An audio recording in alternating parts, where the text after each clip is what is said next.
There Are More Things.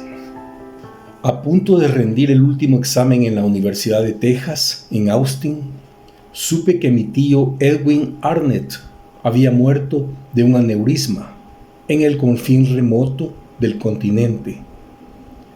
Sentí lo que sentimos cuando alguien muere, la congoja, ya inútil, de que nada nos hubiera costado haber sido más buenos. El hombre olvida que es un muerto que conversa con muertos. La materia que yo cursaba era filosofía. Recordé que mi tío, sin invocar un solo nombre propio, me había revelado sus hermosas perplejidades allá en la Casa Colorada, cerca de las lomas. Una de las naranjas del postre fue su instrumento para iniciarme en el idealismo de Berkeley.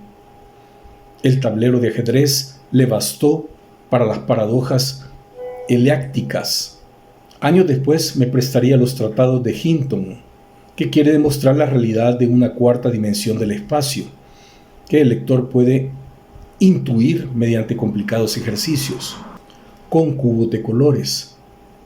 No olvidaré los prismas y pirámides que erigimos en el piso del escritorio. Mi tío era ingeniero. Antes de jubilarse de su cargo en el ferrocarril, decidió establecerse en Turdera, que le ofrecía las ventajas de una soledad casi agreste y de la cercanía de Buenos Aires. Nada más previsible que el arquitecto fuera su íntimo amigo, Alexander Muir. Este hombre rígido profesaba la rígida doctrina de Knox.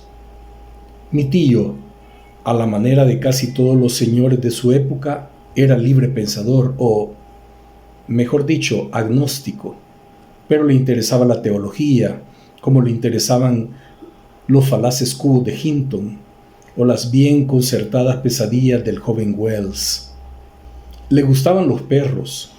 Tenía un gran ovejero al que le había puesto el apodo de Samuel Johnson en memoria de Lickfield, su lejano pueblo natal. La Casa Colorada estaba en un alto, cercada hacia el poniente por terrenos anegadizos. Del otro lado de la verja, las araucarias no mitigaban su aire de pesadez. En lugar de azoteas había tejados de pizarra a dos aguas y una torre cuadrada con un reloj que parecían oprimir las paredes y las parcas ventanas. De chico yo aceptaba esas fealdades como se aceptan esas cosas incompatibles que solo por razón de coexistir llevan el nombre de universo. Regresé a la patria en 1921. Para evitar litigios, había rematado la casa. La adquirió un forastero, Max Pretorius, que abonó el doble de la suma ofrecida por el mejor postor. Firmada la escritura, llegó al atardecer con 2 asistentes y tiraron a un vaciadero, no lejos del camino de las tropas, todos los muebles, todos los libros y todos los enseres de la casa. Recordé con tristeza los diagramas de los volúmenes de Hinton y la gran esfera terráquea. Al otro día fue a conversar con Muir y le propuso ciertas refacciones que éste rechazó con indignación. Ulteriormente, una empresa de la capital se encargó de la obra. Los carpinteros de la localidad se negaron a amueblar de nuevo la casa. Un tal Mariani de Glue aceptó al fin las condiciones que le impuso Pretorius. Durante una quincena tuvo que trabajar de noche y a puertas cerradas. Fue asimismo de noche que se instaló en la Casa Colorada el nuevo habitante. Las ventanas ya no se abrieron, pero en la oscuridad se divisaban grietas de luz. El lechero dio una mañana con el ovejero muerto en la acera, decapitado y mutilado. En el invierno talaron las araucarias. Nadie volvió a ver a Pretorius, que, según parece, no tardó en dejar el país. Tales noticias, como es de suponer, me inquietaron. Sé que mi rasgo más conocido es la curiosidad, que me condujo alguna vez a la unión con una mujer del todo ajena a mí, solo para saber quién era y cómo era, a practicar, sin resultado apreciable, el uso del láudano a explorar los números transfinitos y a emprender la atroz aventura que voy a referir. Fatalmente, decidí indagar el asunto. Mi primer trámite fue ver a Alexander Muir. Lo recordaba erguido y moreno, de una flacura que no excluía la fuerza, que ahora lo habían encorvado los años y la renegrida barba era gris. Me recibió en su casa en Temperley, que previsiblemente se parecía a la de mi tío, ya que las dos correspondían a las sólidas normas del buen poeta y mal constructor William Morris. El diálogo fue parco. No en vano el símbolo de Escocia es el cardo. Intuí, no obstante, que el cargado té de Ceilán y la equitativa fuente de scones que mi huésped partía y enmantecaba como si yo fuera un niño, eran de hecho un frugal festín calvinista, dedicado al sobrino de su amigo. Sus controversias teológicas con mi tío habían sido un largo ajedrez que exigía de cada jugador la colaboración del contrario. Pasaba el tiempo y yo no me acercaba a mi tema. Hubo un silencio incómodo y Muir habló. «Muchacho, young man», dijo, «usted no se ha costeado hasta aquí para que hablemos de Edwin o de los Estados Unidos, país que poco me interesa. Lo que le quita el sueño es la venta de la Casa Colorada y ese curioso comprador. A mí también. Francamente, la historia me desagrada, pero le diré lo que pueda. No será mucho». Al rato prosiguió sin premura. «Antes que Edwin muriera, el intendente me citó en su despacho. Estaba con el cura párroco. Me propusieron que trazara los planos para una capilla católica. ¿Remunerarían bien mi trabajo? Les contesté en el acto que no. Soy un servidor del Señor y no puedo cometer la abominación de erigir altares para ídolos». Aquí se detuvo. «¿Eso es todo?», me atreví a preguntar. «No, el judesno ese de Pretorius quería que yo destruyera mi obra y que en su lugar pergeniara una cosa monstruosa. La abominación tiene muchas formas». Pronunció estas palabras con gravedad y se puso de pie. Al doblar la esquina se me acercó Daniel Iberra. Nos conocíamos como la gente se conoce en los pueblos. Me propuso que volviéramos caminando. Nunca me interesaron los malevos y preví una sórdida retahíla de cuentos de almacén más o menos apócrifos y brutales, pero me resigné y acepté. Era casi de medianoche. Al divisar desde unas cuadras la Casa Colorada en el alto, Iberra se desvió. Le pregunté por qué. Su respuesta no fue la que yo esperaba. «Soy el brazo derecho de don Felipe. Nadie me ha dicho flojo. Te acordarás de aquel mozo Urgoiti que se costeó a buscarme de Merlo y de cómo le fue. Mira, noches pasadas, yo venía de una farra. A unas 100 varas de la quinta vi algo. El tubiano se me espantó y si no me le afirmo, me lo hago tomar por el callejón. Tal vez no cuento el cuento. Lo que vi no era para menos». Muy enojado agregó una mala palabra. «Aquella noche no dormí. Hacia el alba soñé con un grabado a la manera de Piranesi, que no había visto nunca o que había visto y olvidado, y que representaba el laberinto. Era un anfiteatro de piedra cercado de cipreses y más alto que las copas de los cipreses. No había ni puertas ni ventanas, pero sí una hilera infinita de endijas verticales y angostas. Con un vidrio de aumento yo trataba de ver el Minotauro. Al fin lo percibí. Era el monstruo de un monstruo. Tenía menos de toro que de bisonte, y tendido en la tierra el cuerpo humano parecía dormir y soñar. ¿Soñar con qué? ¿O con quién? Esa tarde pasé frente a la casa. El portón de la verja estaba cerrado y unos barrotes retorcidos. Lo que antes fue jardín era maleza. A la derecha había una zanja de escasa hondura y los bordes estaban pisoteados. Una jugada me quedaba, que fui demorando durante días, no solo por sentirla del todo vana, sino porque me arrastraría a la inevitable. a la última. Sin mayores esperanzas, fui a Glue. Mariani, el carpintero, era un italiano obeso y rosado, ya entrado en años, de lo más vulgar y cordial. Me bastó verlo para descartar las estratagemas que había urdido la víspera. Le entregué mi tarjeta, que deletreó pomposamente en voz alta, con algún tropezón reverencial al llegar a doctor.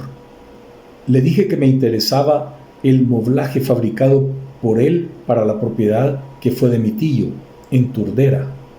El hombre habló y habló. No trataré de transcribir sus muchas y gesticuladas palabras, pero me declaró que su lema era satisfacer todas las exigencias del cliente, por estrafalarias que fueran, y que él había ejecutado su trabajo al pie de la letra. Tras hurgar en varios cajones, me mostró unos papeles que no entendí, firmados por el elusivo Pretorius. Sin duda me tomó por un abogado. Al despedirnos me confió que por todo el oro del mundo no volvería a poner los pies en Turdera y menos en la casa. Agregó que el cliente es sagrado, pero que en su humilde opinión el señor Pretorius estaba loco. Luego se calló, arrepentido. Nada más pude sonsacarle. No había previsto ese fracaso, pero una cosa es prever algo y otra que ocurra. Repetidas veces me dije que no hay otro enigma que el tiempo, esa infinita urdimbre del ayer, del hoy, del porvenir, del siempre y del nunca. Esas profundas reflexiones resultaron inútiles. Tras de consagrar la tarde al estudio de Schopenhauer y de Royce, yo rondaba noche tras noche por los caminos de tierra que cercan la casa colorada. Algunas veces divisé arriba una luz muy blanca, otras creí oír un gemido. Así hasta el 19 de enero. Fue uno de esos días de Buenos Aires en el que el hombre se siente no solo maltratado y ultrajado por el verano, sino hasta envilecido. Serían las 11 de la noche cuando se desplomó la tormenta. Primero el viento sur y después el agua a raudales. Erré buscando un árbol. A la brusca luz de un relámpago me hallé a unos pasos de la verja. No sé si con temor o con esperanza probé el portón. Inesperadamente cedió. Avancé, empujado por la tormenta. El cielo y la tierra me conminaban. También la puerta de la casa estaba a medio abrir. Una racha de lluvia me azotó la cara y entré. Adentro habían levantado las baldosas y pisé pasto desgreñado. Un olor dulce y nauseabundo penetraba la casa. A izquierda o a derecha, no sé muy bien, tropecé con una rampa de piedra. Apresuradamente subí, casi sin proponérmelo, hice girar la llave de la luz. El comedor y la biblioteca de mis recuerdos eran ahora, derribada la pared divisoria, una sola gran pieza desmantelada, con uno que otro mueble. No trataré de describirlos, porque no estoy seguro de haberlo visto, pese a la despiadada luz blanca. Me explicaré. Para ver una cosa hay que comprenderla. El sillón presupone el cuerpo humano, sus articulaciones y partes. Las tijeras, el acto de cortar. ¿Qué decir de una lámpara o de un vehículo? El salvaje no puede percibir la Biblia del misionero. El pasajero no ve el mismo cordaje que los hombres de a bordo. Si viéramos realmente el universo, tal vez lo entenderíamos. Ninguna de las formas insensatas que esa noche me deparó correspondía a la figura humana o a un uso concebible. Sentí repulsión y terror. En uno de los ángulos descubrí una escalera vertical que daba al otro piso. Entre los anchos tramos de hierro, que no pasarían de 10, había huecos irregulares. Esa escalera que postulaba manos y pies era comprensible y de algún modo me alivió. Apagué la luz y aguardé un tiempo en la oscuridad. No oí el menor sonido, pero la presencia de las cosas incomprensibles me perturbaba.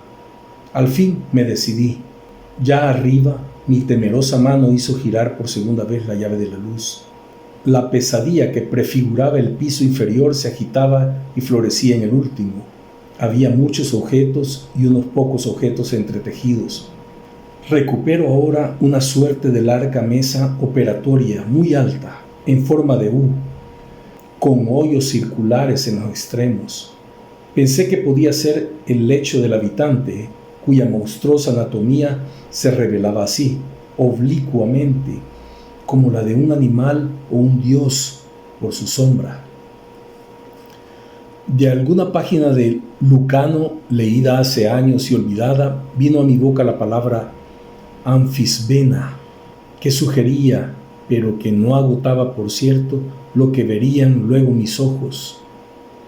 Asimismo recuerdo una B de espejos que se perdía en la tiniebla superior. ¿Cómo sería el habitante? ¿Qué podía buscar en este planeta no menos atroz para él que él para nosotros? ¿Desde qué secretas regiones de la astronomía o del tiempo, desde qué antiguo y ahora incalculable crepúsculo habría alcanzado este arrabal sudamericano y esta precisa noche? Me sentí un intruso en el caos. Afuera había cesado la lluvia. Miré el reloj y vi con asombro que eran casi las 2. Dejé la luz prendida y acometí cautelosamente el descenso. Bajar por donde había subido no era imposible. Bajar antes que el habitante volviera. Conjeturé que no había cerrado las 2 puertas porque no sabía hacerlo. Mis pies tocaban el penúltimo tramo de la escalera cuando sentí que algo ascendía por la rampa, opresivo y lento y plural. La curiosidad pudo más que el miedo y no cerré los ojos.